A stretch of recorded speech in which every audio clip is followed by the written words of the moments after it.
Merci pour votre patience. On va pouvoir démarrer le compteur des participants est en train de monter en flèche. Donc, voilà, le temps de faire un petit mot introductif. Je pense que tout le monde sera là. En petit mot technique avant de commencer, donc je vous rappelle que ce webinaire est enregistré. Et sur les modalités également de participation, donc vous aurez noté que votre microphone est désactivé. Vous avez 2 modules à votre disposition pour communiquer. Vous avez un module discussion où vous pouvez discuter avec tout le monde, tous les présents au webinaire. Et vous pouvez également utiliser le module Q et R, donc questions-réponses évidemment, sur lesquels vous pouvez inscrire vos questions que nous prendrons en fonction du temps dont nous disposons à la fin et auxquelles nous essaierons de répondre. Donc, ces questions-réponses, seuls les panélistes les verront.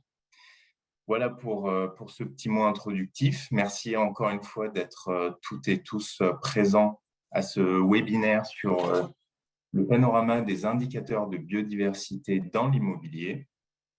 Ce sujet, nous avons voulu en faire un webinaire parce que nous observons la montée en puissance de ce sujet. Nous l'accompagnons également avec nos maîtres d'ouvrage et autres clients de l'immobilier. Donc, ce sujet, effectivement, il est en train de prendre de l'ampleur au vu de la maturité des acteurs de l'immobilier sur le sujet de la biodiversité, également l'érosion massive et dramatique dans laquelle se situe la biodiversité fait que aujourd'hui, l'immobilier doit aller au-delà juste de la prise en compte de la biodiversité, mais doit afficher également une performance objectivée par rapport à cette prise en compte. Et comme toute performance, évidemment, il faut pouvoir la démontrer. Donc, toute la chaîne d'acteurs de l'immobilier est concernée par ce sujet des indicateurs de la biodiversité, des promoteurs aux foncières, en passant par les investisseurs, les concepteurs, même les constructeurs et les exploitants. Et je n'oublie pas les prescripteurs, évidemment, l'État en premier lieu, les villes et les aménageurs. Et d'ailleurs, nous verrons un peu plus loin dans le panorama de ces indicateurs que les villes, finalement, sont les premiers créateurs d'indicateurs pour objectiver les critères écologiques de la fabrique de la ville. Donc, je vais laisser la parole à Victor après pour vous présenter le déroulé de cette journée, de cette matinée, pardon.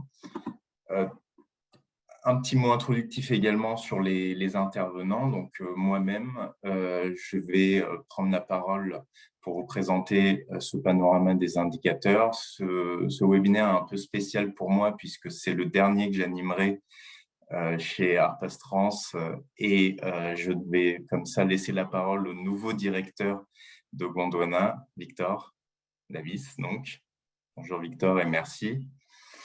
Et ensuite, nous aurons une invitée spéciale, Anne-Claire Barbery, responsable RSE et innovation de Perial, qui illustrera la prise en compte de la biodiversité par un indicateur chez Perial. Donc, Victor, sans transition, je te laisse la main. Merci, Tolga, pour ce mot introductif et bonjour à tous.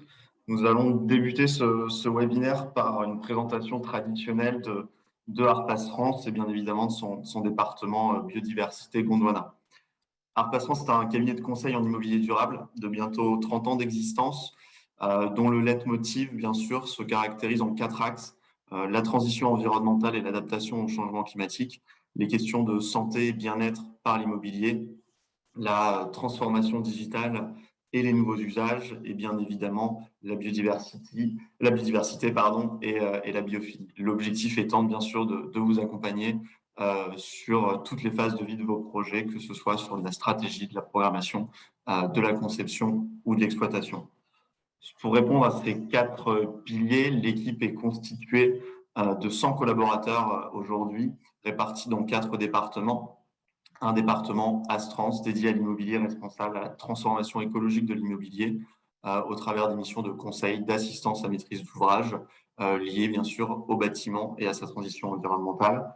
Un pôle conseil et innovation qui est là pour accompagner les grands utilisateurs justement dans leur programmation et pour traduire les nouveaux modes de vie.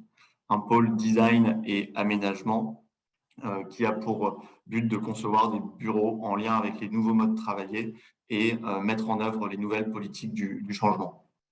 Et bien évidemment, pour finir, le pôle Gondwana de biodiversité et de biophilie que je vais présenter plus précisément. Le pôle Gondwana, aujourd'hui, c'est 16 écologues, agronomes, paysagistes passionnés, je dirais, qui œuvrent pour accompagner ses clients dans la prise en compte du vivant. Nos 3 axes stratégiques sont répartis entre un volet conseil et stratégie, où on accompagne nos clients vraiment dans les stratégies biodiversité pour élaborer une stratégie globale de prise en compte du vivant qui peut passer par des cartographies de patrimoine pour comprendre à l'échelle d'un patrimoine ce qui est présent autour de nous. Est-ce qu'on a des zones protégées? Quelles sont les zones qui sont intéressantes à préserver et quelles actions sont à mener justement sur ce patrimoine? Une échelle, bien évidemment, plutôt régionale avec tout ce qui va être les études liées aux trames vertes et bleues, notamment avec des études qu'on peut mener à partir d'outils comme GraphFab. La question des infrastructures vertes que l'on va traiter à l'échelle de la ville ou du quartier pour justement essayer de sortir du tout réseau et intégrer plus le vivant et ses fonctionnalités dans le milieu urbain. On ne peut bien évidemment pas accompagner des clients autour de conseils et de stratégies sans passer par de la formation. Et cette formation est un point essentiel et un point clé de voûte justement pour les équipes de Gondwana. On a bien évidemment une expertise sur tout ce qui est ingénierie du vivant avec des écologues naturalistes qui vont réaliser des inventaires faune-flore, des diagnostics écologiques, des diagnostics zones humides. L'objectif étant de pouvoir accompagner les projets immobiliers le plus en amont possible pour pouvoir intégrer justement la prise en compte de la biodiversité avec des sujets aussi qui vont être liés directement à l'arbre, avec des diagnostics phytosanitaires de l'arbre et maintenant une offre tournée autour du paysage et de la maîtrise d'œuvre éco-paysagère pour intégrer un projet de paysage plus écologique dans vos projets. Et bien évidemment, quand on a traité tous ces sujets, il y a un élément clé qui tourne autour de la valorisation du sujet biodiversité avec la réalisation d'animations, d'ateliers, de panneaux pédagogiques, de jardins numériques et également, bien sûr, les sujets qui sont liés à la biophilie, à l'intelligence collective. Il faut qu'on puisse tous travailler ensemble pour prendre en compte ce sujet de la biodiversité et les certifications, bien évidemment, qui sont dédiées au sujet de la biodiversité comme Biodiversity et Finature ou encore Éco-Jardin. Je vous propose, pour démarrer ce webinaire,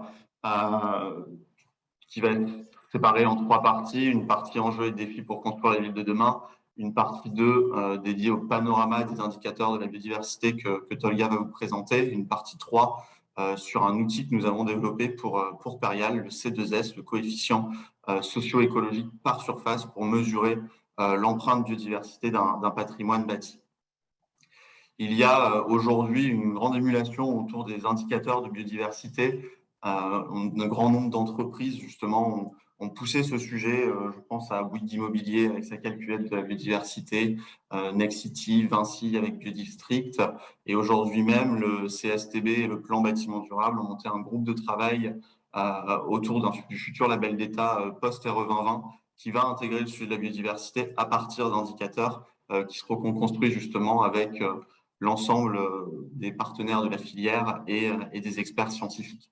Donc, on voit que ce sujet est prégnant et qu'il est aujourd'hui très important de prendre en compte les indicateurs dans la construction. On a un panel d'indicateurs qu'il faut éclaircir et justement peut-être homogénéiser pour pouvoir construire ensemble la ville de demain. Je vais passer très rapidement sur la partie enjeux et défis pour construire cette ville de demain. Je ne vais pas m'étendre plus que ça sur le contexte, mais vous savez bien qu'on est rentré dans ce qu'on appelle presque la 6e phase d'extinction. Cette phase d'extinction, elle est expliquée par 5 grandes causes que sont les changements d'usage de sol, la pollution, la présence d'espèces exotiques envahissantes, le changement climatique, la surexploitation des ressources. Au niveau du bâti, il y a deux grands critères qui rentrent en compte. Bien sûr, le changement d'usage de sol, la présence des espèces exotiques envahissantes. Cette structuration nous démontre aussi l'impact qu'il peut y avoir sur certains milieux. On a perdu en termes d'abondance sur les 20 dernières années ou 30 dernières années quasiment 50% des oiseaux de milieu agricole, 36% des oiseaux du milieu bâti, 12% des oiseaux du milieu forestier. C'est un nombre d'exemples, mais on peut parler aussi des insectes qui ont disparu drastiquement et très rapidement. Justement, par rapport à ce milieu urbain, on se rend bien compte qu'on a, les dernières études le démontrent, 73% des populations de moineaux domestiques à Paris qui ont disparu en 15 ans. On peut également citer 40% des hirondelles qui ont disparu en 20 ans. Donc, on se rend bien compte que le milieu urbain a un impact sur le vivant, mais pour autant peut aussi être considéré comme un écosystème. On a, par exemple, aujourd'hui 2800 espèces sauvages d'animaux et de plantes qui ont été répertoriées sur Paris. Donc, on a une diversité floristique et faunistique qui est très importante. On ne peut plus considérer aujourd'hui la ville comme un espace de non-nature. La nature, par définition, c'est tout ce qui est opposé à la ville. Aujourd'hui, on sait que c'est faux. La nature, c'est aussi le milieu urbain. Et justement, cette diversité floristique et faunistique nous le démontre bien. On a beaucoup de choses que nous pouvons mettre en œuvre pour favoriser l'ensemble de ces espèces et penser la ville comme un écosystème et comme un écosystème qui nous rend aussi de nombreux services, notamment les services écosystémiques. Et je reviendrai dessus tout à l'heure. Les pressions d'une urbanisation croissante, on a réfléchi, on s'est dit qu'aujourd'hui, il y avait 3 pressions majeures de l'urbanisation sur le vivant. L'étalement urbain, l'artificialisation, on le sait tous, a un impact fort. On sait aujourd'hui qu'on peut considérer en France qu'un département tous les 7 ans est artificialisé. C'est astronomique comme surface, surtout quand on sait que c'est une des raisons de la perte de biodiversité. On a une perte des expériences de nature en ville qui est également très forte. L'homme, malgré sa connexion innée avec la nature qu'on appelle biophilie, s'est déconnecté petit à petit justement de ses expériences de nature. Et on sait aujourd'hui que plus la déconnexion est forte et plus notre volonté à protéger le vivant est faible. Donc il y a un vrai besoin stratégique de sensibiliser l'ensemble des citoyens au sujet de la biodiversité et à sa prise en compte. Et il y a un troisième axe qui nous semblait également important, c'est tout ce qui va être la concurrence entre les infrastructures monofonctionnelles. On peut citer par exemple les panneaux photovoltaïques qu'on vient mettre en toiture. Parfois, ils sont couplés avec des toitures végétalisées, mais souvent non. Et on peut considérer que justement, ces infrastructures monofonctionnelles n'ont pas forcément un intérêt majeur pour la biodiversité. On pourrait citer également la gestion des eaux pluviales au tout réseau, qui se fait encore très régulièrement, où on ne pense pas à la ville justement comme un écosystème, et on ne pense pas au sol qui absorbe l'eau et qui va les rejeter dans les nappes phréatiques. Donc, il y a vraiment un enjeu pour intégrer ce vivant. Il y a 4 piliers qui nous semblent stratégiques. Un pilier qui est d'augmenter les habitats favorables à la biodiversité. Trop peu d'habitats sont favorables à la biodiversité en milieu urbain. Il faut retrouver une culture du vivant, cette reconnexion à la nature qui est essentielle. Il faut diminuer les impacts du bâti et il faut préserver et renforcer bien évidemment les services écosystémiques urbains. Pour augmenter les habitats favorables à la biodiversité, Tolga, il faut bien que tu passes à la slide suivante, s'il te plaît. On peut bien sûr construire des toitures végétalisées, si possible, éviter le monospécifique, faire des toitures végétalisées le plus biodiverses, créer des habitats, jouer avec les dénivelés, jouer avec les hauteurs de substrat. C'est des choses qui sont très importantes, qui fonctionnent très bien. La dernière étude groupe de l'Agence régionale de la biodiversité l'a bien démontré. Il faut diversifier les strates, il faut s'intégrer aussi dans ces trames vertes et bleues, recréer des nouveaux habitats écologiques, recréer des mares. Il est possible de créer des mares sur les toits, elles sont fonctionnelles, elles sont utiles. Et tout ça, c'est des choses qui sont à prendre en compte dans les projets. Il faut bien évidemment diversifier le plus possible les palettes végétales. Trop souvent, les palettes végétales sont faiblement diversifiées, plantées avec des espèces qui sont peut-être trop horticoles, potentiellement invasives, et justement repenser la ville comme un écosystème régionalisé. Et bien évidemment, penser à la gestion des eaux pluviales qui est stratégique, et on n'en parle pas assez dans le milieu urbain, mais qui est stratégique aussi pour la résilience de nos villes au changement climatique. Pour retrouver une culture du vivant, quoi de mieux que de dire que le dernier chiffre qui a été publié par New Corp Conseil, 92% des Français veulent plus de nature en ville. C'est vrai. On veut tous plus de nature en ville. Néanmoins, il y a un point clé, c'est qu'aujourd'hui, la notion d'hygiénisme est encore très forte en France. Les jardins à la française sont encore dans nos esprits et le jardin bien taillé, bien entretenu est vraiment un point assez clé de notre conception du jardin. Mais c'est pour ça qu'il est de notre devoir aujourd'hui d'accompagner les citoyens dans cette prise en compte d'une nature plus sauvage, urbaine, mais plus sauvage, avec des sensibilisations, des panneaux pédagogiques pour expliquer que la nature n'est pas sale, comme on peut encore souvent l'entendre. On travaille également sur l'impact du bâti. Le bâti a un impact. On a l'impact dès la conception, la destruction d'habitats, la destruction d'une strate arborée, la destruction d'espèces. Il faut le savoir aussi que malgré les réglementations aujourd'hui qui existent d'évitement, de réduction ou de compensation, on peut avoir de la destruction d'espèces sur certains projets. Donc, il y a des impacts qu'il faut essayer de prendre le plus tôt possible dans le projet pour les limiter autant que faire se peut. Il faut bien sûr travailler sur l'impact du bâti en lui-même, l'impact du bâtiment sur la vie faune à travers son vitrage, à travers les éclairages extérieurs qui ont un impact, l'impact des matériaux, on en parle encore pas assez, mais les matériaux ont un impact sur la biodiversité. Pouvons-nous vraiment dire qu'on fait un bâtiment à biodiversité positive sans prendre en compte l'impact du matériau, l'impact du béton? C'est une question que je vous pose. Et bien sûr, il y a tous les sujets qui vont être liés à l'exploitation, la gestion intensive de l'espace vert qui est très présente. L'impact en exploitation est fort et il faut le travailler le plus possible pour justement accompagner ce virage écologique vers une gestion beaucoup plus écologique de nos espaces verts. La biodiversité en ville nous rend énormément de services, des services écosystémiques, les services d'approvisionnement, les services culturels, récréatifs, les services de régulation. Les services d'approvisionnement sont stratégiques, que ce soit l'alimentation, les ressources médicinales. Il faut savoir aujourd'hui que 60% des médicaments chimiques sont issus des dérivés de substances naturelles. Donc, sans la nature, sans cette biodiversité, on aurait vraiment du mal à avoir de médicaments et améliorer notre médecine. Et je crois, et j'en profite aussi pour dire que c'est l'ouverture de Biomime Expo aujourd'hui. Donc, je vous invite à vous y rendre si vous pouvez, bien sûr après le webinaire. On a des services qui sont culturels et récréatifs. On améliore la santé. Les études le démontrent. Le fait d'avoir des espaces verts, on est à l'hôpital avec une chambre avec une vue sur la nature, on reste moins longtemps à l'hôpital, on améliore le bien-être. Il y a une meilleure attractivité pour l'immobilier également. L'immobilier est plus cher quand on se situe proche d'un parc. Donc, c'est aussi des éléments clés qui sont à prendre en compte. Et bien sûr, il y a tous les services qui sont liés au support de sensibilisation qui sont très importants et les services de régulation qui sont stratégiques. La biodiversité séquestre du carbone et il n'est pas sans rappeler que biodiversité et climat, c'est exactement le même combat. Il s'agit juste d'une grande boucle de rétroaction, mais si on impacte le climat, on impacte la biodiversité. Si on impacte la biodiversité, on impacte le climat. La biodiversité améliore la qualité de l'air et permet aussi éventuellement de lutter contre l'îlot de chaleur. L'arbre n'est-il pas notre plus grand climatiseur le plus important? Et aujourd'hui, c'est plus paradoxal de se mettre à l'ombre sous un arbre. C'est stratégique pour les projets d'aujourd'hui. Et il y a bien évidemment tous les risques qui sont liés au changement climatique et au dérèglement climatique avec la diminution des inondations, etc.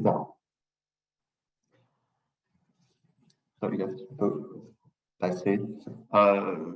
J'ai volontairement remis ce schéma qui est assez connu, mais qui pour moi est très important et montre un petit peu ce qu'il faut faire. C'est vraiment penser la ville comme un écosystème global avec des fonctions de base, d'avoir des sols vivants, d'une gestion des eaux pluviales la plus perméable possible, la plus naturelle, de revégétaliser les villes, penser aux façades, penser aux toitures végétalisées, de recréer cette connexion à la nature, de créer des jardins potagers et bien sûr de favoriser autant que possible les services écosystémiques qui sont liés à l'ensemble de ces actions.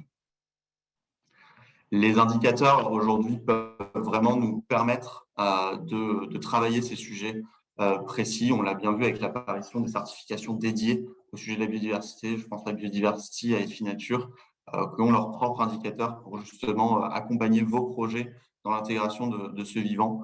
L'objectif d'un indicateur, c'est de rendre compréhensible des phénomènes complexes On entend souvent dire que la biodiversité est un phénomène final assez facile à comprendre, mais qui, pour moi, n'est pas si facile à comprendre. C'est un ensemble de mécanismes naturels qui sont complexes et qu'il faut réussir à mettre en valeur dans un projet. Il faut également mesurer des variables, qui soient quantitatives ou qualitatives.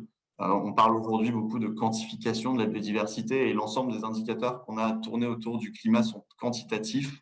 Euh, pour le sujet de la biodiversité, en tout cas, nous en sommes persuadés. On n'arrivera pas à faire un indicateur unique quantitatif, mais par contre, il va falloir mesurer des variables qui soient aussi qualitatives et qui soient de l'œil et de la vie de l'écologue. Et bien sûr, les indicateurs ont un rôle à jouer comme outil d'évaluation, d'aide à la décision, ou voire même d'aide à la gestion, puisqu'on a vu que l'exploitation a forcément également un impact sur la biodiversité. Pour résumer, pourquoi utiliser un indicateur pour une entreprise, c'est aussi une manière de fortifier une politique RSE. Cette politique RSE, elle doit se quantifier, entre guillemets, et être démontrée. Un indicateur peut jouer ce rôle-là. Il est ici également important d'avoir une politique homogène au niveau des indicateurs de la biodiversité. À l'heure actuelle, on a une multitude d'indicateurs que nous allons balayer qui sont tous différents, qui prennent tous en compte des sujets différents. Il est aussi de notre devoir de concevoir justement ces indicateurs d'une manière plus homogène et qu'elles soient, si possible, reproductibles. Il faut aussi que ça accompagne les équipes de maîtrise d'œuvre dans nos projets. Il faut faciliter la compréhension et l'appropriation du sujet biodiversité, qui est très importante, et que l'ensemble de la chaîne de valeur et d'usagers soit pris en compte pour améliorer, bien sûr, le confort et le bien-être. Et il faut également que ces indicateurs soient une source et une marque de démarcation de la concurrence. Tolga, tu peux passer à la slide suivante, s'il te plaît. Juste pour conclure par rapport à cette partie, on a vu que les indicateurs étaient source de réponse. Nous allons voir dans la présentation de Tolga qu'il existe une multitude d'indicateurs qu'on a essayé de rendre le plus exhaustif possible et pour essayer de les comprendre. Et je vais pouvoir laisser la place à Tolga qui va vous faire un petit cours magistral sur les indicateurs. Merci beaucoup. Merci Victor. Alors, l'exhaustivité, je n'irai pas jusque-là parce qu'il y en a quand même beaucoup, mais on a choisi effectivement une représentation exhaustive des typologies d'indicateurs, notamment sur les villes, les métropoles qui ont aujourd'hui chacune leur coefficient de biotope par surface un peu adapté. On n'a pas pu prendre en compte tous ces indicateurs aujourd'hui. On en a sélectionné quelques-uns. Ils ne sont pas forcément meilleurs que ceux qu'on n'a pas sélectionnés, mais ils sont assez représentatifs, on va dire, des enjeux qu'ils traitent. Donc, des indicateurs, il y en a beaucoup, encore une fois. Ils ont chacun leur périmètre spatio-temporel qui leur est propre. Je pense notamment à des échelles qu'on ne va pas traiter aujourd'hui, mais à l'indice de Singapour, qui est le City Biodiversity Index, qui est un indicateur plutôt pour les villes, qui n'est pas adapté à l'immobilier, à l'échelle de l'immobilier à proprement parler. Et puis, nous avons ensuite des indicateurs qui sont plutôt soit à l'échelle du quartier, soit à l'échelle du bâtiment, où la plupart, sachant un peu traiter des deux sans distinction. Je pense notamment à Biodistrict, potentiel écologique, du label Biodiversity, et puis d'autres démarches comme l'IPE et l'UQE, sur lesquelles nous reviendrons, et qui traitent plutôt de l'échelle du quartier, en tous les cas la grande échelle. Et puis j'ai vu que nous avions un participant de Bruxelles, donc nous présenterons également l'éco-potentiel de la ville de Bruxelles qui est très intéressant. Donc voilà, nous avons sélectionné quelques indicateurs. Sans plus tarder, je vais commencer ce panorama que j'espère digeste, puisqu'on va enchaîner un certain nombre d'indicateurs. Nous avons essayé de les illustrer à travers une étude de cas. Je pense que c'est beaucoup plus simple à comprendre quand c'est illustré. Donc, on a fait l'exercice pour vous. Le premier indicateur que nous n'avons pas testé, puisqu'il n'est pas adapté, c'est bien le CBI, l'indice de Singapour. C'est un indice qui existe depuis 2009, il est assez ancien et il est lui-même indicé à travers 25 indicateurs, sous-indicateurs, on va dire, qui traitent pour la première fois à l'époque de la biodiversité, des services écosystémiques, comme l'a déjà dit Victor, et puis de la question de la gestion et de la gouvernance de la ville. Je ne m'attarde pas plus que ça peut être un peu frustrant de passer vite, mais ce n'est pas forcément l'indicateur le plus adapté à notre sujet aujourd'hui, mais il est inévitable d'en parler quand on parle d'indicateurs de la biodiversité dans le milieu urbain. Donc, je vous ai dit qu'on allait illustrer ces différents indicateurs à travers une étude de cas. Donc, l'étude de cas que je vais vous présenter sur un bâtiment presque pris au hasard, qui se situerait éventuellement à Saint-Ouen, en région parisienne. Donc, nous avons ce bâtiment qui est existant, ce qu'on a appelé la situation initiale, avec très très peu de pleine terre. Et si vous le voyez en vert ici, qui représente 2% seulement de pleine terre, et sur lequel nous avons quelques massifs arbustifs, un peu horticoles, pas forcément des espèces indigènes qui sont présentes, et quelques bacs plantés ici sur une terrasse. Donc, l'ensemble des espaces végétalisés représente quasiment l'ensemble de la pleine terre, qui est assez minime. Nous avons ensuite créé 4 scénarios pour illustrer les sensibilités des différents indicateurs aux différentes pratiques, aux différents types de projets. Le premier scénario que nous avons créé, c'est celui qu'on a appelé une amélioration de la gestion. Donc, pas de travaux lourds, pas de projet de rénovation d'ampleur, etc., mais vraiment une modification des pratiques de gestion. Victor l'a assez appuyé tout à l'heure, la question de la gestion est essentielle dans la pratique, dans l'amélioration de la biodiversité, ou en tous les cas la diminution des impacts de la gestion sur la biodiversité.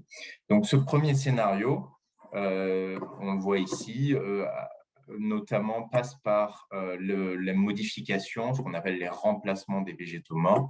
On peut remplacer les végétaux par des espèces indigènes dans le temps, donc on est dans le temps long de la gestion.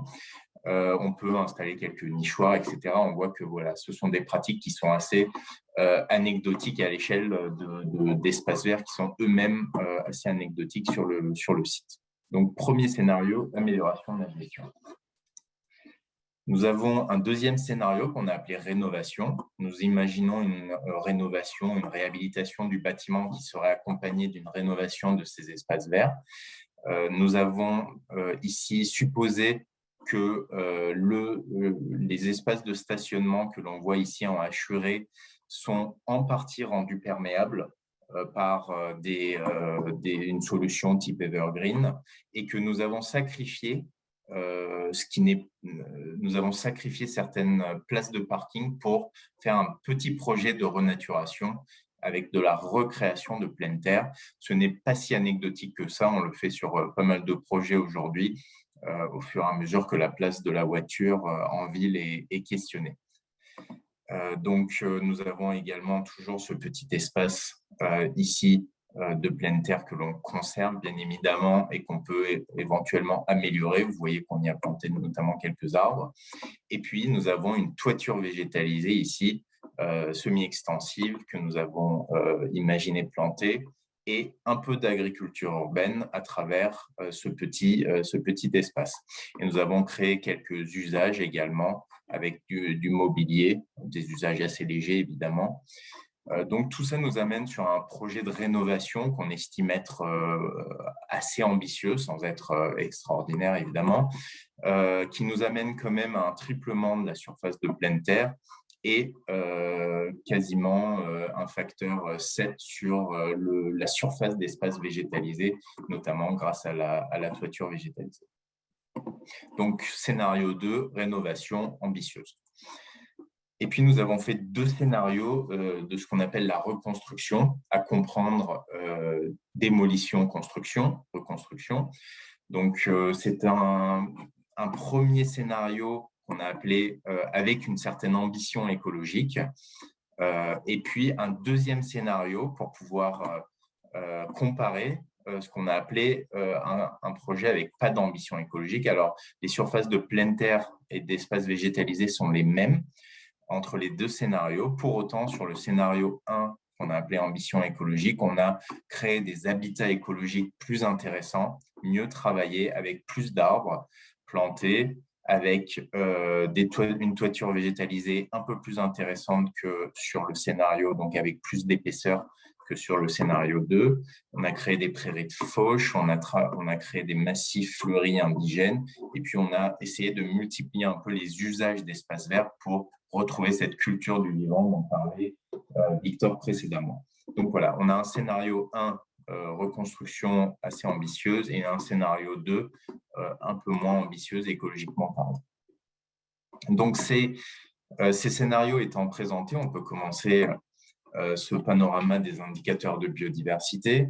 Le premier, le plus ancien, celui qui fait référence et qui a été repris notamment dans une fiche par l'ADEME au milieu des années 2010, c'est le CBS de Berlin, évidemment. Le CBS, c'est le coefficient de biotope par surface.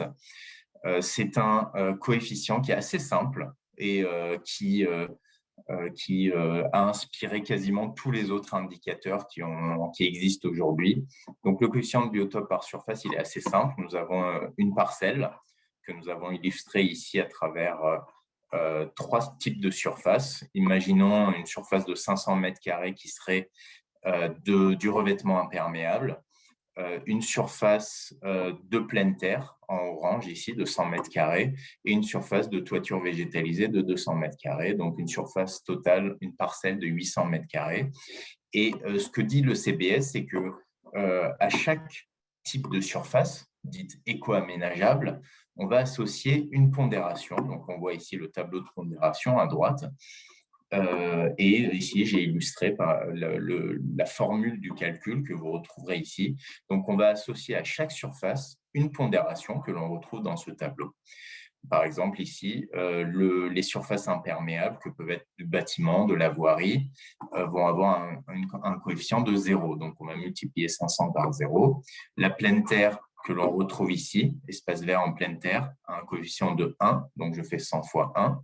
Et puis les toitures végétalisées ou espace vert sur dalle, par exemple, comme ici, de moins de 80 cm d'épaisseur de substrat, vont avoir un coefficient de 0,5. Donc je fais 200 fois 0,5 et je somme toutes ces surfaces éco-aménageables pondérées, ce qui m'amène à 200, donc 100 plus 100, que nous divisons par la surface totale de la parcelle, ce qui nous donne un CBS de 0,25. Donc, vous comprendrez évidemment, si vous êtes arithméticien dans l'âme, que le CBS ne peut pas dépasser 1 et ne peut pas être inférieur à 0, bien évidemment. Donc, c'est un calcul assez simple qui a accompagné énormément de projets jusqu'à aujourd'hui et que nous avons testé pour vous sur les différents scénarios que nous avons évoqués, que j'ai évoqué précédemment. Donc, vous retrouvez ici la situation initiale, le scénario d'amélioration de gestion, le scénario de rénovation, le scénario de construction 1 ambitieux et le scénario de construction 2 peu ambitieux. Donc, les enseignements que l'on tire de cette première étude de cas, c'est que le CBS n'est pas du tout sensible à une amélioration de la gestion, puisque la valeur n'est pas du tout changée, ce qui n'est pas très étonnant puisque vous avez pu observer sur la slide précédente que nous avons une pondération de 1 pour les espaces verts de pleine terre, point. Nous n'avons pas de différenciation entre les typologies d'espaces verts de pleine terre et encore moins de pondération sur des éléments qualitatifs liés à la gestion de ces espaces verts. Donc, un résultat qui n'est pas du tout étonnant, mais qui est une des limites du CBS. Si l'on regarde maintenant le scénario de rénovation, on voit que nous avons une multiplication très importante du CBS qui est offerte par ce scénario de rénovation, qui est expliqué notamment par la création de surface de pleine terre, mais également par la toiture végétalisée que nous avons imaginée et qui est également valorisée, comme je l'avais illustré dans mon exemple sur la slide précédente. Donc, finalement, le CBS a bien réagi à ce scénario de rénovation, les différents choix ambitieux qui ont été faits, notamment le sacrifice fait sur les places de stationnement, ici, est très bien valorisé par ce CBS. Et puis, quand on regarde les scénarios de construction, on voit que nous avons une certaine proportionnalité dans l'amélioration du CBS par rapport au projet de rénovation qui est expliqué par l'augmentation de la surface de pleine terre, puisque dans ce scénario de construction, nous avons un meilleur ratio de pleine terre par rapport au scénario de rénovation. Et enfin, dernière information qui est capitale, c'est que le CBS ne sait pas différencier les deux scénarios de construction, qui est plus ou moins ambitieux écologiquement ou pas. Donc, c'est également une des grandes limites de ce CBS, c'est qu'il a peu de catégories pour différencier les surfaces éco-aménageables, donc il qualifie peu les habitats écologiques. Et il qualifie un peu moins bien également les toitures et les murs végétalisés. Pour autant, il a des atouts qui sont indéniables et qui ont fait son succès, c'est qu'il est très facile d'utilisation et également rapide d'utilisation. Et puis, c'est un très bon outil de valorisation de la pleine terre puisqu'on en voit l'impact immédiatement, mais c'est également le cas pour les toitures végétalisées. Voilà pour ce CBS de Berlin, je ne m'attarde pas plus que ça dessus.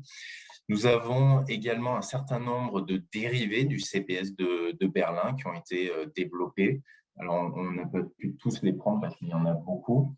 Nous avons choisi de prendre celui de la métropole de Nantes qui a été créé en 2019. On voit ici un tableau assez similaire à celui du CBS de Berlin. Nous avons un peu plus de types de surfaces éco-aménageables. Et l'originalité de ce CBS, c'est qu'il crée une échelle qui va de 0,3 à 1,2. Donc, le coefficient 1,2 vient qualifier des espaces de pleine terre qui seraient un peu plus qualitatifs que juste de la pleine terre. Donc, avec notamment la prise en compte des noues ou des surfaces boisées, par exemple, qui sont classées en espaces boisés classés ou espaces verts protégés. Donc, c'est vraiment une originalité de ce CBS de Nantes qui est assez intéressant.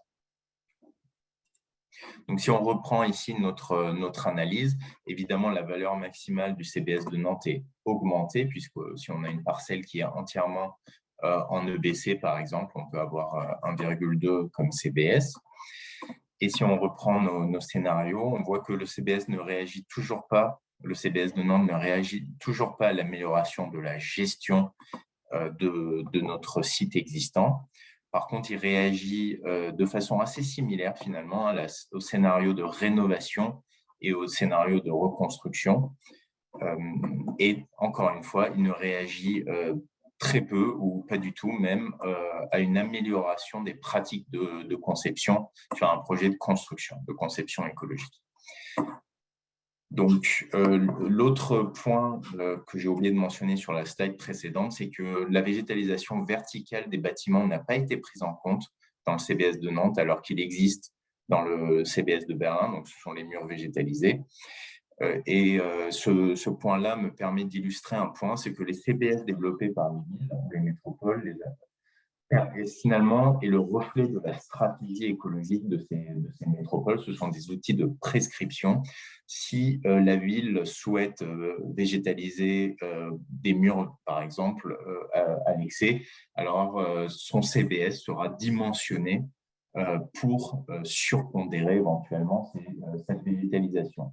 Et si on regarde, par exemple, ici, nous ne l'avons pas illustré, mais le CBS de la métropole de Toulouse est extrêmement simple. Il a juste 3 types de surfaces éco-aménageables, dont une sur la pleine terre. Donc, l'objectif de ce CBS est très clair. Il souhaite favoriser la pleine terre, tout simplement. Donc, la lecture d'un CBS d'une métropole ou d'une ville est extrêmement informative sur ces orientations stratégiques. Autre exemple de CBS, c'est celle de Strasbourg. qui introduit une originalité extrêmement nouvelle et intéressante, c'est la question des bonus. 5 bonus ont été créés, notamment un sur la conservation des arbres existants. Je vous ai très peu parlé jusqu'à maintenant du comparatif avant-après, parce qu'on peut calculer un CBS sur un site existant et un CBS projet et les comparer, mais ça se fait quasiment jamais. Et c'est d'ailleurs des gros défauts de ce type d'indicateur. Ce n'est pas tant l'indicateur, mais son application qui est en jeu. Et ici, la ville de Strasbourg a décidé d'intégrer la conservation des arbres existants sur le site dans le cadre du projet. Et donc ça nous offre un certain nombre de bonus ici qui permettent d'améliorer le CBS final du projet. Et également sont pris en compte, par exemple, les clôtures végétalisées à la place des clôtures métalliques ou minérales.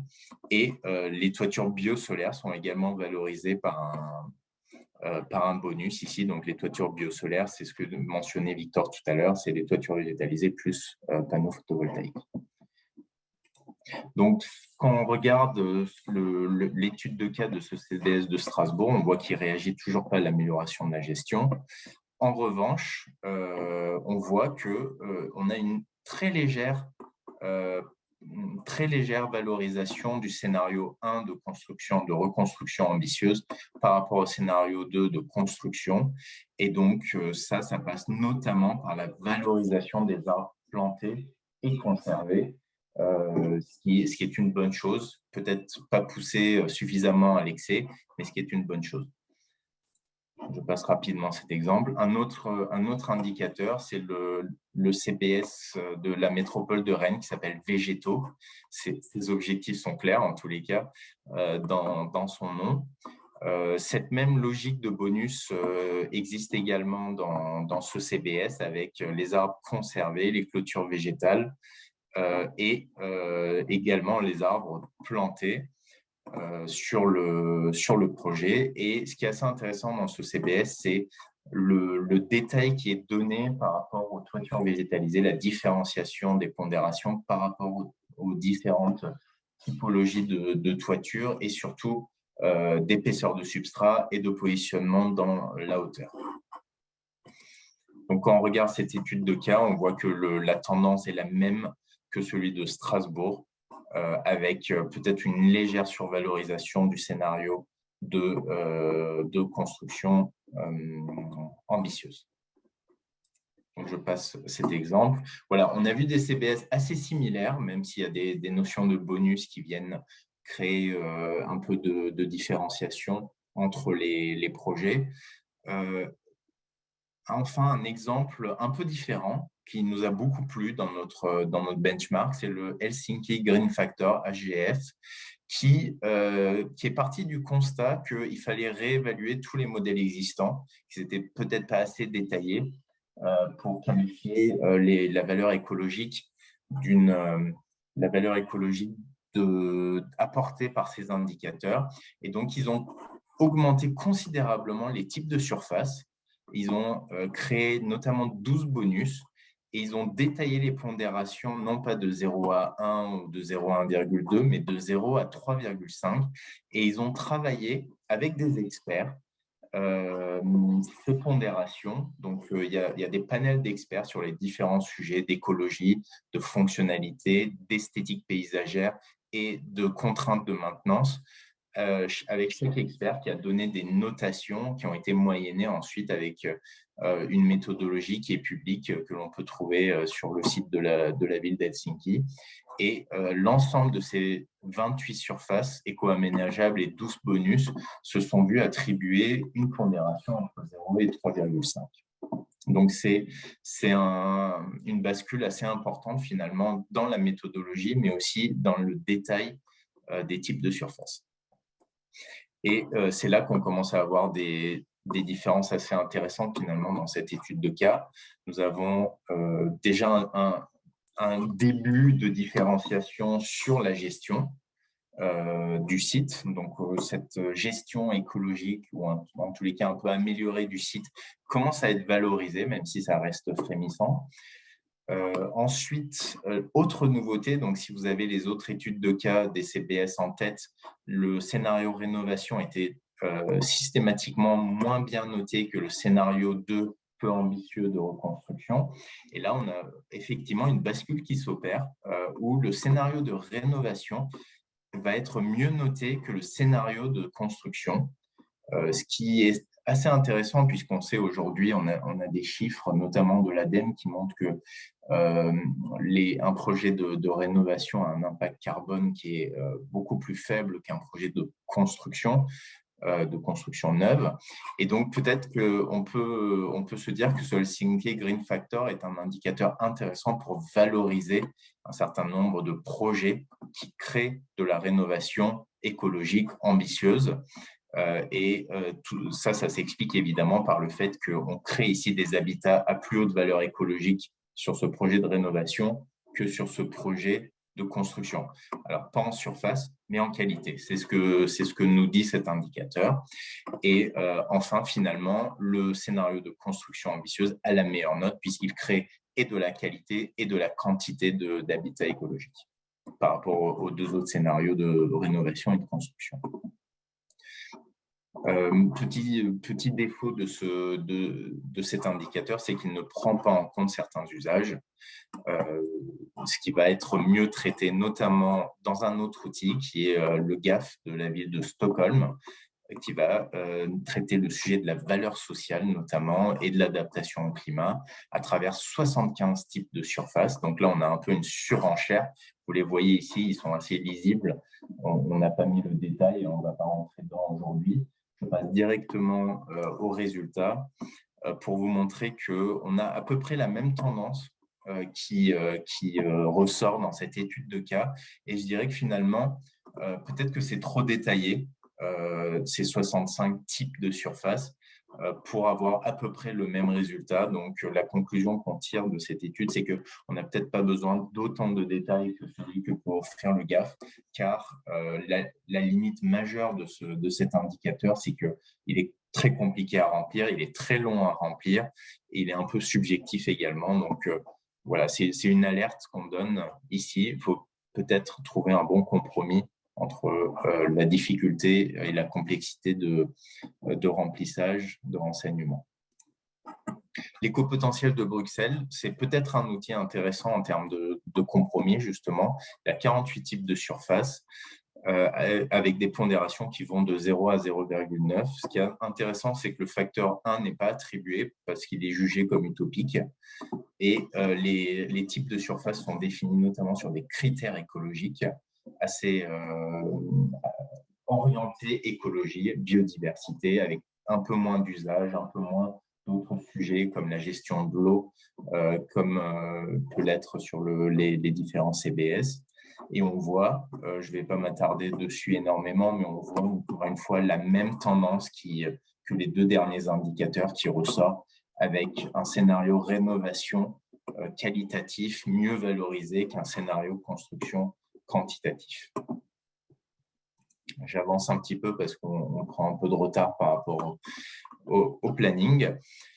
J'arrive au potentiel écologique. Le potentiel écologique, c'est un des outils du label Biodiversity, qui est un label de prise en compte de la biodiversité et de son évaluation dans les projets de rénovation et de construction.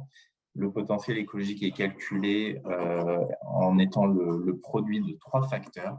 Le facteur qualité écologique de l'habitat, le facteur fonctionnalité écologique de ce même habitat et le facteur capacité biologique de cet habitat, encore une fois. La qualité écologique, donc c'est la qualité de conception de l'habitat en question. Les fonctionnalités écologiques de l'habitat vont être la capacité de fonctionnement de cet habitat pour la biodiversité de cet habitat. Et puis, la capacité biologique, c'est une surface offerte, une surface volumique offerte à l'expression de cette biodiversité. Donc, ici, on a un exemple de calcul. Je le passe un petit peu vite. Je vais aller directement au résultat.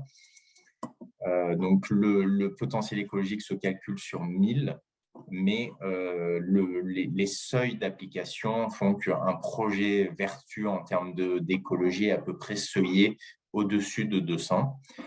Et donc, on voit ici, on retrouve à peu près les mêmes tendances, sauf que on voit une différence un peu plus marquée sur la valorisation d'une amélioration de gestion, ce qui n'est pas étonnant puisque la qualité écologique d'un habitat passe notamment par sa bonne gestion écologique.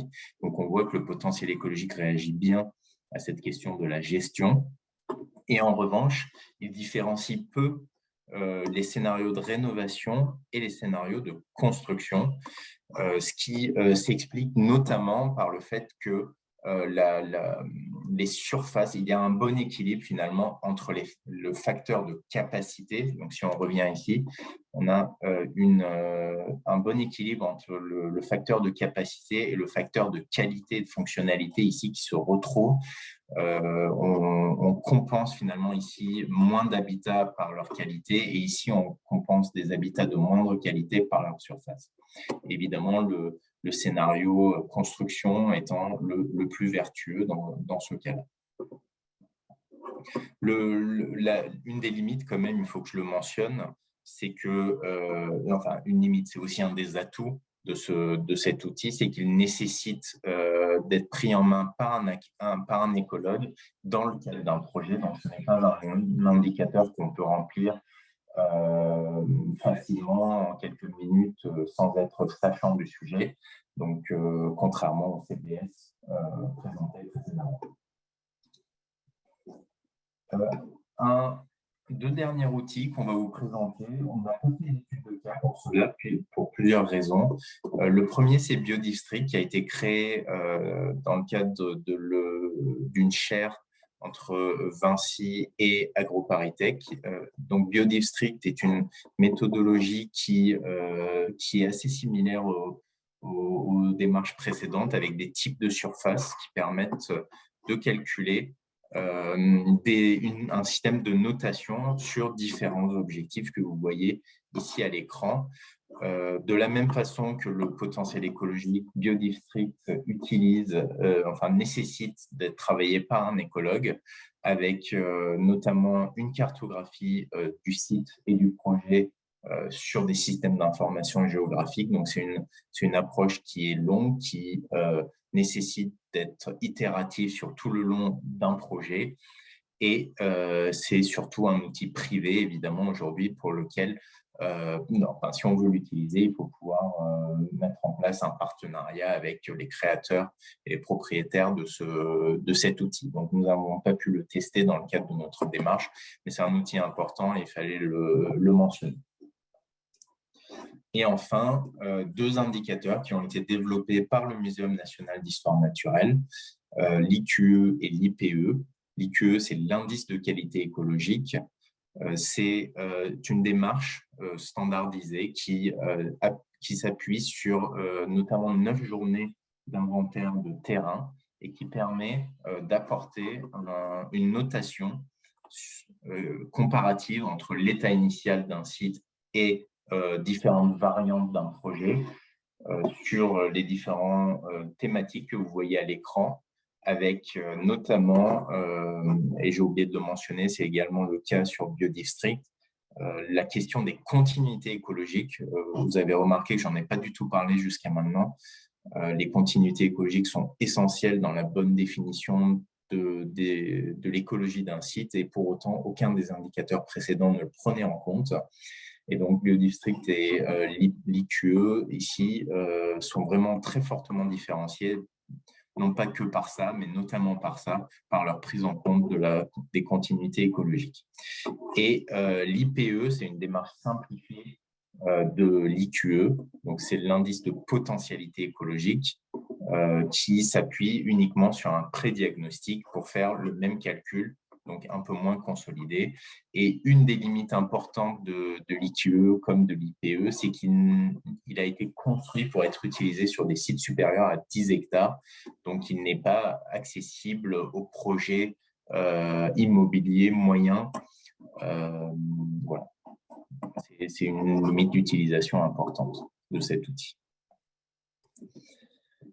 Donc, pour conclure ce panorama qui aurait pu être beaucoup plus exhaustif, évidemment, mais qu'on a dû limiter dans le temps, Je dirais que en termes d'avantages, ces indicateurs, notamment les indicateurs de CBS, offrent une représentation simple, plus ou moins simple, de la performance écologique des sites ou des projets. Ce sont des approches généralisables, notamment les CBS, qu'on peut massifier et que certains acteurs ont massifié d'ailleurs dans leur stratégie, que ce soit sur un foncier, sur un patrimoine ou sur des projets. Ce sont également des outils qui permettent une comparaison entre les acteurs ou les différents projets d'un acteur à différentes échelles, entre les villes même si besoin. Et puis, ce sont des aides, des outils de conception et d'aide à la décision qui sont factuels dans les sites et les projets. On peut décider d'améliorer les ratios de pleine terre ou pas, etc., etc. Mais il faut quand même bien comprendre les limites de ces outils. L'indicateur parfait n'existe pas aujourd'hui, en tous les cas. Je pense notamment à une qualification des enjeux écologiques qui est limitée, notamment sur la question de l'état initial. Je reprends cet exemple du CBS. Par exemple, si vous construisez un bâtiment sur une forêt, vous pouvez avoir un très bon CBS si vous faites un très très beau projet, mais le bâtiment aura quand même eu un impact important sur l'état initial et donc certains de ces indicateurs ne le qualifient pas correctement, ce différentiel entre avant et après. C'est ce que notamment j'illustre par le point d'après, peu ou pas de valorisation des éléments écologiques préexistants sur le site. Notamment la question de l'arbre est assez essentielle. La plupart des indicateurs vont valoriser des arbres fraîchement plantés, alors que le projet aura pu couper des indicateurs. Pardon, apparemment on ne m'entend pas très bien. Je vais reparler devant mon micro. Ce que je veux dire, c'est que si on a un site avec des très grands arbres centenaires, un certain nombre de ces indicateurs vont les valoriser de la même façon que des arbres fraîchement plantés d'1 mètre ou 1,50 m, ce qui évidemment écologiquement est un non-sens. Donc ça, c'est une limite importante qu'il faut comprendre et prendre en compte, avec peu de contextualisation possible de la situation de ces sites. Je pense notamment à la connectivité écologique. Les CBS ne prennent pas du tout en compte la connectivité écologique ou les habitats les plus pertinents du site. Nous avons des biais de renseignement que nous avons observés. Quand on a fait les tests, notamment sur le potentiel écologique du label biodiversité, on voit que sur le même site ou le même projet, on va avoir des notes qui peuvent être complètement différentes entre différents utilisateurs. Donc ça, c'est un biais important, notamment quand on va faire de la massification des indicateurs sur un patrimoine. Et puis enfin, les indicateurs, évidemment, ne peuvent pas se soustraire totalement à une approche qualitative. La présence de l'écologue est un élément clé de voûte de l'ambition écologique d'un projet. Le CBS ne peut pas remplacer cette présence, mais je pense notamment à la question des usages aussi, qui est très, très peu traitée. C'est ce que j'appelle l'activation socio-écologique des sites. La question des animations, de l'appropriation ou même de la concertation autour des sujets de biodiversité n'est pas du tout traitée dans l'immense majorité de ces indicateurs. Et puis, enfin, dernier point, je vais céder la parole. On n'a pas du tout parlé d'un sujet brûlant, un sujet d'actualité qui est brûlant, c'est le ZAN, le zéro artificialisation nette. On a fait exprès de ne pas en parler puisque, en fait, pour nous, de notre point de vue, en tous les cas, quand on lit la loi climat résilience et sa définition du zéro artificialisation nette, c'est des objectifs qui est de diminution de cette artificialisation qui lui sont associés. Aucun de ces indicateurs ne sait répondre correctement à la question de l'artificialisation. Donc, je reprends ici, l'artificialisation est définie comme l'altération durable de tout ou partie des fonctions écologiques d'un sol, et en particulier de ses fonctions biologiques, hydriques et climatiques, ainsi que de son potentiel agronomique par son occupation ou son usage. Et effectivement, aucun de ces indicateurs ne définit correctement la question de l'artificialisation ou, à l'autre bout de la chaîne, de la renaturation. Donc, faire attention évidemment aux marchands de ZAN qui peuvent facilement, un peu trop facilement, attribuer un de ces indicateurs au ZAN. Aujourd'hui, l'indicateur idéal du ZAN n'existe pas encore, puisqu'il est notamment très territorialisé et multifactoriel. J'ai rappelé ici les leviers, les 7 leviers de l'atteinte des objectifs du ZAN. Je ne vais pas tous les mentionner, mais on voit bien que le ZAN n'est pas monocritère, mais bien multicritère. Et donc, l'indicateur parfait du ZAN reste encore à inventer. Voilà. Victor, je te laisse la main. Nous allons inviter Anne-Claire aussi à prendre la parole. Bonjour Anne-Claire. Bonjour à vous deux, bonjour à tous. Bonjour Anne-Claire, on t'a présenté avant que tu arrives, mais tu vas pouvoir te représenter. On souhaitait inviter Anne-Claire Barbery, qui est responsable RSE et innovation chez Perial, pour justement nous donner un petit peu son retour d'expérience sur ce sujet des indicateurs. Perial, en tant que fonds d'investissement, s'interroge aussi sur ce sujet de la biodiversité et des indicateurs. Il nous a justement sollicité pour l'élaboration d'un indicateur qu'on a appelé le coefficient socio-écologique par surface, qui a été créé sur mesure pour un patrimoine bâti. Anne-Claire, ce que je te propose, c'est peut-être de réexpliquer un petit peu ton contexte, ce que tu fais et tes attentes par rapport à cet indicateur. Bien sûr. Donc, effectivement, moi, je suis responsable RSE et innovation du groupe Perial. Pour présenter Perial rapidement, on a deux grandes activités, Perial Asset Management et Perial Développement. Sur l'asset management, aujourd'hui, on gère 4 SCPI et une SCI. Ça représente 500 bâtiments, un peu plus de 500 bâtiments répartis en France et en Europe, 1,5 million de mètres carrés et plus de 5 milliards d'euros d'actifs sous gestion. Et la filiale Perial Développement qui, elle, œuvre sur les opérations de promotion exclusivement en France. Donc moi, mon rôle aujourd'hui, c'est de définir et mettre en place les stratégies RSE innovation à l'échelle du groupe et que ça puisse vraiment instiller des dynamiques d'amélioration sur toutes nos activités en travaillant à la fois sur le pilier du climat, de l'impact sur le changement climatique que nos activités peuvent avoir, mais également sur les sujets d'animation de la communauté et d'impact territorial, en prenant le constat que nos activités ont pas mal d'impact négatif sur ces thématiques-là, mais qu'en revanche, on a le pouvoir aussi, de par nos activités, de transformer et de changer un peu l'équilibre pour réduire nos impacts négatifs et améliorer nos impacts positifs sur ces thématiques. Donc, pour parler maintenant en détail du sujet biodiversité, donc je le disais, aujourd'hui, on gère plus de 500 bâtiments, Perial Asset Management gère plus de 500 bâtiments en France et en Europe.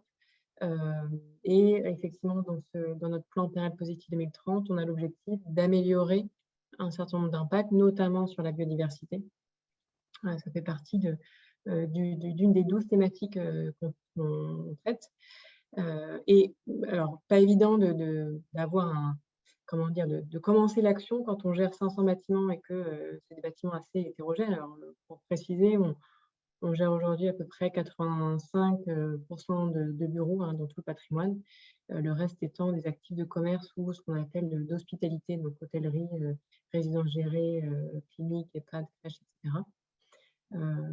Et le premier travail qu'on a fait et avec Arpas France, c'est de cartographier justement la proximité des sites des fonds qu'on gère par rapport à des zones naturelles protégées. Ça nous a permis de voir déjà quel était le contexte dans lequel les sites s'inscrivaient. Et on a corrélé ça en fait à la surface végétalisée des sites qui accueillent nos bâtiments. Donc, en croisant ces informations-là, on a permis d'avoir déjà une première liste d'actifs prioritaires sur lesquels on commence à travailler en faisant un certain nombre d'études et en mettant en place ensuite des actions d'amélioration. Donc voilà, on a commencé à travailler ce sujet de manière à pouvoir l'industrialiser et avoir vraiment un impact fort et mesurable assez rapidement. Et effectivement, on s'est aussi rendu compte qu'il n'y avait pas forcément d'outils de mesure communs à l'échelle du secteur. Pour faire un petit focus assez rapide sur deux volets. La réglementation, aujourd'hui, la réglementation accélère sur ce sujet-là et qui nous concerne aussi, nous, société de gestion de portefeuille. La loi énergie-climat, qui va entrer en vigueur pour ses premières échéances à partir de 2022, donc ça arrive très très vite, exige qu'on puisse, en tant que société de gestion, définir l'alignement de nos activités par rapport à des objectifs de biodiversité à l'échelle nationale et internationale. Ce qui est complexe, c'est qu'aujourd'hui, ces objectifs-là sont en cours de refonte. Donc voilà, il y a une très très forte accélération sur les sujets de finances durables. Mais la réalité, pour l'immobilier, c'est qu'il y a encore beaucoup de choses à construire, et notamment une définition commune. Et effectivement, la notion d'indicateur d'impact, elle est clé. On a tous besoin d'avoir la même façon de calculer les choses. Et donc, effectivement, il y a un foisonnement d'innovation et de recherche là-dessus.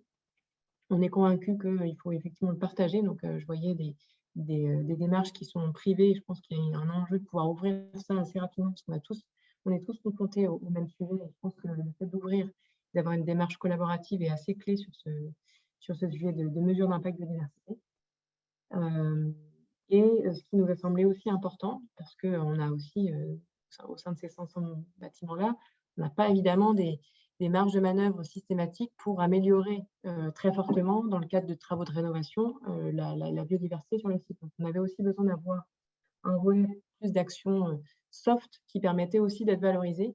Donc, tous les sujets de sensibilisation, d'aménagement extérieur, de valorisation des vues, toutes ces choses-là, c'est vrai qu'on souhaite l'intégrer à cette logique de mesure d'impact parce que ça valorise vraiment tout le travail qu'on peut avoir au quotidien avec nos locataires, avec nos partenaires, avec nos property managers, pour améliorer en fait le rapport au vivant à l'échelle des sites et des bâtiments qu'on gère. Je trouve que ce volet d'impact social en fait est assez clé quand on parle de mesure d'impact. Et évidemment, en fonction de la vie en fait, de l'actif, s'il va subir un certain nombre de rénovations, si au contraire, on va travailler plus sur l'exploitation et l'entretien de ces espaces-là ou l'aménagement de mobilier ou d'aménités, il faut pouvoir le valoriser. Donc c'est l'approche qu'on a retenue. Très bien, merci Anne-Claire pour tout cet éclaircissement. Quelques questions. Tu as parlé de la loi énergie-climat, entre autres. Quel est le contexte plus particulièrement peut-être sur les fonds d'investissement? Est-ce que tu sens des réglementations peut-être, les réglementations actuelles prennent-elles en compte le sujet de la biodiversité? Et à venir, est-ce que, outre l'aspect loi énergie-climat, d'autres réglementations sont en train de faire leur apparition? Alors, la loi énergie-climat, c'est quand même déjà un sacré sujet. Tous les sujets de reporting et de transparence à l'échelle européenne, en fait, vont progressivement favoriser ça. Donc, on parle beaucoup de taxonomie, de disclosure, etc. Le focus est pour l'instant beaucoup sur les sujets de performance énergétique et de performance carbone, mais progressivement, tous les sujets liés à la biodiversité vont entrer aussi dans le spectre des exigences. Donc, ça commence à arriver sur nos périmètres. Et après, évidemment, quand on parle immobilier, en fonction des opérations qu'on peut mener, là, pour le coup, plus de promotion ou de restructuration, évidemment, toutes les réglementations locales et nationales s'appliquent. Mais effectivement, je pense qu'il faut vraiment voir ça comme et ça, je pense que vous l'avez largement démontré, comme une opportunité de créer de la valeur, davantage que comme une contrainte à respecter lors des phases de construction ou de restructuration d'une opération. Donc, ce qu'on veut réussir à démontrer, c'est comment, en pilotant nos actifs pour impacter positivement la biodiversité, finalement, ça va bénéficier à tout un tas de personnes, que ce soit les utilisateurs du bâtiment, mais peut-être ceux qui passent aussi devant, les riverains, à l'échelle du quartier, en fonction de l'ouverture du bâtiment et du site, à d'autres types d'utilisateurs. Et c'est finalement ça qu'on veut réussir à mesurer parce que on a besoin de quantifier nos actions et on aura aussi très, très prochainement besoin de reporter sur les actions qu'on mène. Donc, cette notion de mesure, elle est assez fondamentale. Et justement, par rapport à cette action de mesure, est-ce que tu penses qu'il est nécessaire d'avoir un cadre commun, peut-être, auprès des différents acteurs de l'immobilier actuellement? Oui, oui, bah c'est ce que je disais. Je pense que la notion d'ouverture, elle est clé. De savoir comment on mesure les choses de la même façon est assez fondamental. On le voit hein, sur notamment le label ISR qui est devenu disponible pour les fonds immobiliers depuis un peu plus d'1 an. On voit qu'aujourd'hui, il n'y a pas de grille qui est commune et qui est imposée à tous les fonds qui sont labellisés. Et on voit bien les biais que ça peut engendrer en termes de mesures. C'est-à-dire qu'une note qui est définie pour un actif, une note ESG qui est définie pour un actif ne sera pas la même note et donc pas comparable pour un autre fonds ou une autre société de gestion.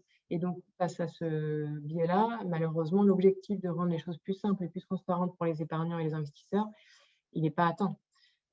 Donc, effectivement, de savoir comment on mesure, d'être tous d'accord sur la manière de mesurer, quitte à évidemment le faire évoluer. Hein. Je pense que c'est des choses qui sont tellement nouvelles et évolutives qu'il faut aussi s'autoriser à le faire évoluer. Que la notion d'ouverture et de mesure et de cadre de mesure partagé est fondamentale. Eh bien, merci beaucoup, Anne-Claire, pour toutes ces réponses. Je vous propose de continuer la présentation et si vous avez des questions éventuellement pour Anne-Claire, on pourra revenir sur le sujet. Merci. Couper la présentation pour que ce soit plus agréable à écouter cet échange. Voilà. Pardon. Donc, nous avons en effet construit un nouvel indicateur justement pour répondre aux différents objectifs de Perial qui vous ont été évoqués. Nos objectifs étaient de répondre à plusieurs points. Déjà, pouvoir répondre à la valeur d'usage biophilique, prendre en compte la valeur d'usage biophilique dans cet indicateur. De répondre à des questions de gestion écologique. Aujourd'hui, on a des certifications qui sont dédiées à la gestion écologique, mais comment on fait quand on rénove un bâtiment ou peut-être juste quand on revoit la gestion de ces espaces verts, comment on le valorise dans un indicateur? Comment on fait aussi pour également prendre en compte l'existant et les services qui sont associés dans cet indicateur, pouvoir faire un état initial, un état projeté, pour aussi avoir un outil d'aide à la décision. Et bien sûr, comment on prend la qualité écologique des habitats qu'on va créer, que ce soit sur les qualités ou sur leur diversité. C'était vraiment cet objectif. On a vu, et Tolga nous l'a présenté, qu'on avait un certain nombre d'indicateurs qui étaient assez inspirants sur le sujet, mais aucun ne répondait presque à l'ensemble de ces enjeux et ne répondait également aux enjeux de Perial. Donc, nous avons co-construit un coefficient socio-écologique par surface, qui est un indicateur capable de quantifier et qualifier la performance socio-écologique des espaces végétalisés, que ce soit dans des programmes de construction, de rénovation ou d'exploitation. Le C2S reprend en compte les différents types d'habitats écologiques, leurs valeurs sociales, donc les aménagements qu'on va mettre en faveur des usagers, les principaux services écosystémiques qui nous intéressent au sein d'un projet immobilier et bien évidemment la gestion écologique.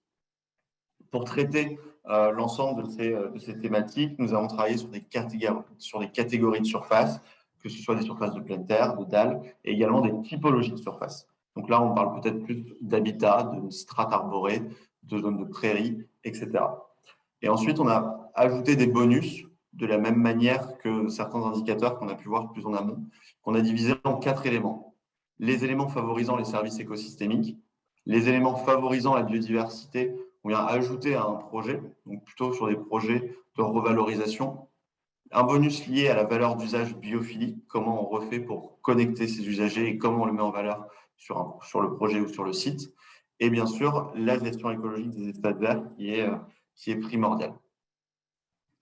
À travers chaque typologie de surface ou chaque bonus, on a de la même manière que le Helsinki, que le coefficient de Helsinki, on a travaillé sur des pondérations qui reprennent 4 facteurs, donc qui font la moyenne des notes attribuées sur 4 thématiques par surface, que ce soit l'écologie, donc tout ce qui va être la gestion et l'épuration des eaux pluviales, la séquestration de carbone, la diversité des espèces et des habitats, la fonctionnalité, sur l'aspect de réduction de pollution, de l'air, du bruit, la création de microclimats, la question du paysage, de la qualité paysagère, la qualité visuelle et ou esthétique. N'oublions pas que nous sommes français et nous aimons les jardins bien entretenus. Donc, ça fait aussi partie du sujet. Et bien sûr, la question de l'entretien avec une fréquence estimée des besoins d'entretien de chacun des éléments qu'on a pu identifier. Donc, nous avons fait, par rapport à l'étude des cas qui vous a été présentée précédemment, des simulations également, avec une situation initiale, une situation de gestion améliorée, une situation de rénovation, de reconstruction et de reconstruction plus douce, entre guillemets. Notre objectif, c'était aussi de pouvoir démontrer que même sur un actif ou sur des fonds immobiliers, quand on n'a pas un objectif de restructurer entièrement un site, juste avec des pratiques de gestion, on a un indicateur qui peut tout de même évoluer. Et c'est ce qu'on a réussi à démontrer à travers le C2S. Il y a eu un objectif aussi de travailler sur des sujets de rénovation et de reconstruction, et on voit qu'il y a des écarts qui sont assez importants par rapport à d'autres indicateurs en fonction de chaque scénario. Et c'était vraiment ça l'enjeu qui était à démontrer. Pour challenger un peu le projet, on a décidé de faire une situation projetée plus, qu'on a appelé presque valeur de référence, en estimant que la surface du site devait correspondre à une forêt type chênée ou chênée charmée pour avoir une valeur de référence de 8. Donc, c'est aussi une volonté de montrer, en tout cas à chaque utilisateur, qu'une valeur de référence ou un climax, entre guillemets, par rapport à ce site serait à 8 et qu'il y a toujours la possibilité de s'améliorer. Donc, on se rend compte qu'on a quand même un C2S qui a été multiplié par 10 entre la situation initiale et le scénario de reconstruction, ce qui est assez important, où justement on a pu prendre en compte les différents scénarios qu'on vous a montrés. Pour finir, on a quand même essayé de faire un petit comparatif par rapport au CBS de Berlin. Pour mémoire, le CBS de Berlin que vous avez vu, on voyait qu'il n'y avait pas forcément de modification entre le scénario de reconstruction ambitieux et le scénario de reconstruction un peu moins ambitieux, parce que justement la qualité, la fonctionnalité des habitats écologiques n'était pas pris en compte. Et là, on a un écart qui est très important sur justement nos scénarios de reconstruction ambitieux et un scénario de reconstruction qui est beaucoup moins ambitieux, où on a juste établi de la pelouse et quelques arbres. C'était vraiment l'objectif pour nous de répondre avec cet outil, de pouvoir répondre à l'ensemble des modifications possibles qu'il peut y avoir sur un site. Et je pense qu'aujourd'hui, c'est un challenge réussi. Anne-Claire, tu pourras peut-être confirmer, je l'espère. Mais on a bien vu qu'on avait besoin d'un outil, en tout cas pour Perial, pour les aider à prendre en compte ces différents enjeux sur ce sujet de la biodiversité et sur l'intégration d'un nouvel indicateur dans ce panel d'indicateurs qui existe pour essayer de le rendre le plus homogène et le plus reproductible par tous. Merci Victor. Effectivement, je pense que le mot de la fin, c'est celui-là, c'est que l'indicateur parfait n'existe pas. La diversité des échelles d'acteurs, des échelles spatiales et des échelles temporelles fait que l'indicateur parfait n'existe pas. Aujourd'hui, on voit bien qu'il y a un morcellement finalement de ces indicateurs, ce qui est probablement dommageable à l'objectivation de la biodiversité ou en tous les cas de l'ambition écologique à l'échelle nationale, voire supranationale. Pour autant, ce morcellement, il est bien réel et l'unification autour d'un CPS ou d'un autre indicateur unique n'est pas tout à fait à l'ordre du jour, sauf peut-être si le label d'État fait un indicateur qui peut répondre à tous les enjeux, même si j'ai quelques doutes sur la capacité d'un seul indicateur de tout traiter, mais voilà. D'ailleurs, on a une question par rapport à ça, j'y reviendrai. Je voulais juste finir par le fait que, évidemment, Gondwana pourra continuer à accompagner ces parties prenantes dans le choix ou la création ou la mise en œuvre d'un indicateur ou de plusieurs indicateurs en fonction des cas de figure. C'est vraiment notre cœur de métier, on veut continuer à le faire.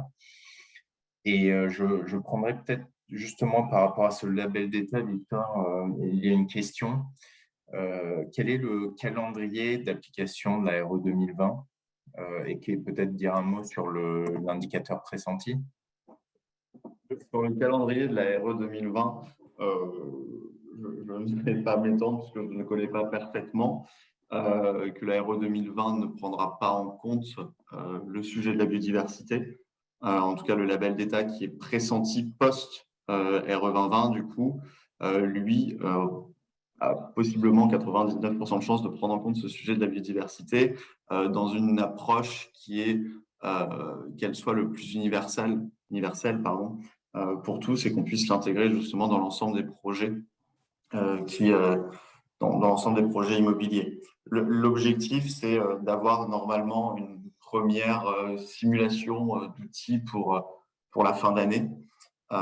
Mais ça, je ne reviendrai pas sur les échanges qu'on peut avoir avec le plan bâtiment durable ou le CSTB. Mais l'objectif, c'est d'avoir un outil simple pour le moment qui pourra se complexifier par la suite pour que justement l'ensemble de la filière immobilière prenne en compte ce sujet de la biodiversité. Aujourd'hui, on a beaucoup d'acteurs qui le prennent en compte, mais une majorité ne le prend pas en compte. En tout cas, peut-être pas assez. Et c'est aussi pour ça que ce label d'État doit venir engager ces derniers acteurs peut-être un peu plus réticents à la prise en compte du sujet vivant. D'accord. On ne peut pas dévoiler encore le contenu de ce… Je ne peux pas dévoiler le contenu actuel. J'aurais essayé. On a beaucoup de questions et très peu de temps, donc je vais essayer d'en prendre un maximum dans le temps imparti. Anne-Claire, j'ai une question pour toi qui vient du public, hein, bien évidemment. Est-ce que les milieux financiers ont un indicateur préféré aujourd'hui qui ressort? Alors, tu as déjà répondu partiellement à cette question, mais peut-être que tu peux approfondir un petit peu, donner ta vision surtout, plus que parler pour les milieux financiers. Oui, alors il faut effectivement à chaque fois distinguer financier et enfin, le sous-jacent en fait, qui est lié à l'investissement. On a un sous-jacent immobilier, donc il y a une petite particularité hein, par rapport aux autres fonds de valeur mobilière.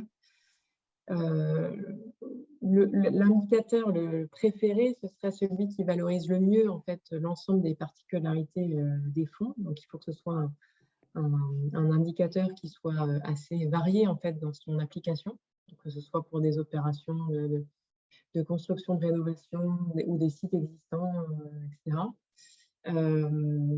Et qui valorise effectivement des indicateurs, des impacts assez complets. Donc, effectivement, le côté purement écologique, mais aussi le côté de bien-être. Et je pense qu'on le voit hein, dans tous les échanges aussi qu'on peut avoir avec nos locataires. Et je pense que c'est assez clé. Hein, je n'ai pas trop insisté dessus, mais j'ai quelques exemples en tête où on essaye par exemple d'améliorer un certain nombre de choses sur leur site en mettant en œuvre en fait des méthodes de respect de la biodiversité qui sont comment dire,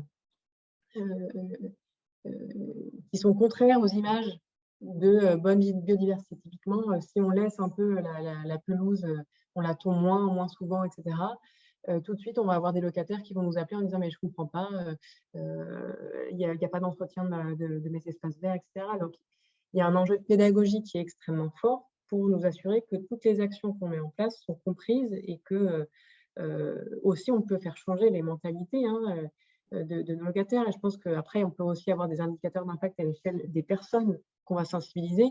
Il peut y avoir uniquement les personnes à l'échelle du site qui viennent sur le bâtiment pour travailler, par exemple.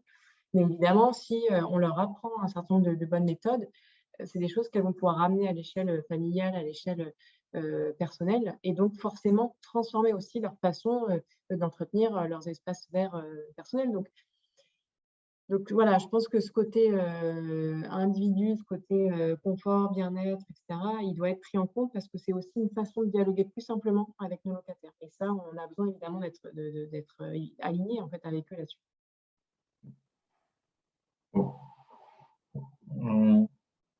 D'ailleurs, par rapport à cette question précédente, une autre question. Un des spectateurs parle de l'indicateur de la CDC biodiversité. J'imagine que la question est le GBS, le Global Biodiversity Score. Alors, de mon point de vue, ce n'est pas un indicateur, c'est plutôt un outil de mesure de mesure d'impact de la biodiversité avec un scoring derrière en MSA. Donc, on quantifie l'impact sur la biodiversité d'une chaîne de valeur ou d'une entreprise par cette démarche. Donc, c'est un outil qui est extrêmement intéressant pour accompagner les stratégies d'entreprise et probablement de la finance avec un grand F. Pour autant, ce n'est pas vraiment un indicateur et on a choisi de ne pas le montrer aujourd'hui en tant que tel. Voilà, c'était pour répondre aussi indirectement à la question qui a été posée. J'ai une autre question, enfin, j'en ai plein, mais sur la transition par rapport à l'exploitation, je reformule un peu la question, mais comment ces indicateurs réagissent finalement quand on a fait le projet, on l'a livré et on passe en exploitation? Victor peut-être et Anne-Claire d'ailleurs. Et comment devrait être un bon indicateur qui gère bien cette transition avec l'exploitation et qui finalement mesure la performance dans la durée? Comme tu l'as mentionné, il y a l'objectif de comparer peut-être l'état initial avec un état projeté et que cet indicateur nous permette par la suite, sur la phase d'exploitation, de continuer à s'améliorer et d'accompagner justement cette gestion écologique. On est tous persuadés, je pense, en tant qu'écologue, qu'on peut toujours presque améliorer un habitat écologique. Et pour moi, en tout cas, l'indicateur doit aussi, qu'on utilise potentiellement dès la conception, doit aussi être un indicateur qu'on peut utiliser sur la phase d'exploitation et qu'on va pouvoir étendre justement sur plusieurs années pour continuer à améliorer ces pratiques. On a vu et on a échangé sur l'intérêt de sensibiliser justement les équipes sur l'exploitation. Tout ne peut pas se faire en un clin d'œil, entre guillemets, ou en un an. Il y a aussi un besoin de sensibilisation des entreprises d'espaces verts. Et c'est pour ça qu'un indicateur d'exploitation doit vraiment nous permettre d'accompagner toute cette gestion écologique des espaces verts. Merci Victor. On arrive au bout du temps imparti. Je vais poser une dernière question. Avant de la poser, je voulais juste préciser que Aline Brachet, qui pilote justement le GT7 du label RE 2020, donc le GT Biodiversité, a gentiment donné des détails dans le chat, donc vous pouvez aller voir ce que Victor n'a pas voulu dire, n'a pas pu dire plutôt. Vous pouvez aller voir un peu les détails. Et j'en arrive à ma question. Et je suis fautif si cette question a été formulée, puisque j'ai oublié de le dire. Est-ce qu'il y a des minimums imposés au CBS? Évidemment, chaque ville impose dans son PLU des minimums. L'objectif d'un CBS, c'est de définir des seuils d'application.